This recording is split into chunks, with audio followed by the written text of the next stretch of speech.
I'm here at the beautiful Golden Gate Bridge.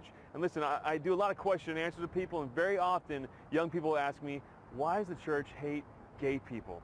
Guys, listen, the church is teaching about sexual ethics and specifically about homosexuality does not come from bigotry or discrimination. The church's teaching in this area comes from two places: divine law and natural law. Divine law is the stuff that we see written in the Bible. Natural law is the stuff we see written in our hearts and in human nature and in the nature of things, and we read it. Okay, listen, the church didn't make up this whole teaching about gay marriage and same-sex activity. The church discovered that. Not just the church, but people all around the world throughout history. Listen, you go to the most distant jungles in Brazil, and you see that people have figured out marriage, okay? Well, not something they just sat around, hey, let's make up this institution. It's written in the nature of things. So what do I mean by that? It's written in the very nature of our procreating bodies that a man and woman belong with each other, that a man gives his body to a woman gives her body to a man, that a baby comes out of that. Because that human life demands so much responsibility, that man has to get in front of the whole tribe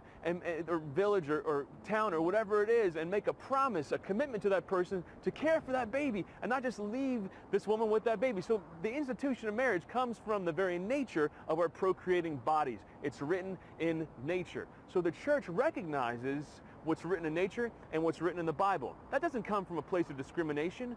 Guys, that teaching isn't discriminatory at all because it applies to everyone evenly across the board, including me as a married man. Look, if I wanted to cheat on my wife, I wouldn't look at the church's teaching and say, well, the church is discriminating against me because it won't let me do that. All right? Now, does this teaching mean that the church is inviting all people with same-sex attraction to a life of emptiness and despair and darkness? No.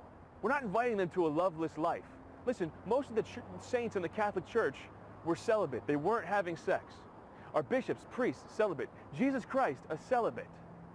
Okay, the invitation to follow Jesus, the invitation to follow divine and natural law in this area for the person with same-sex attraction is not an invitation to a life of emptiness. See, fulfillment isn't achieved in life by having sex, whether you're homosexual or heterosexual. Fulfillment in life is achieved by living a life of love, following the laws of God, laying down our life in love for other people. And for people who struggle with same-sex attraction, and I got some good friends who are Catholics who are living out the church's teaching in this area. They're not empty. They're laying down their life in love and service for other people. They have deep friendships, deep lives of service. All right, but for those people, yeah, it's a heavy cross to bear, and it's not easy at all. And the church teaches, the Catechism of the Catholic Church says, they must be accepted with respect, compassion, and sensitivity, and every sign of unjust discrimination in their regard should be avoided. So we got to stand up for the dignity of all people, regardless of sexual orientation or anything at all in this area. And finally, I want to say this, guys. Sexual orientation doesn't define a person at their core. Some young people think, well, gosh, I feel this way. Is that who I am? First of all, for a lot of teenagers, they might feel that way in a passing way that will often go away as they get older, okay?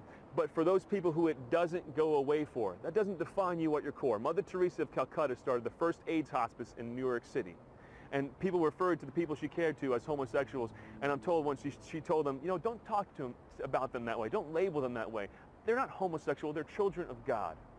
See, at our core, we're not defined by a sexual orientation. People are defined at their core as children of their Heavenly Father.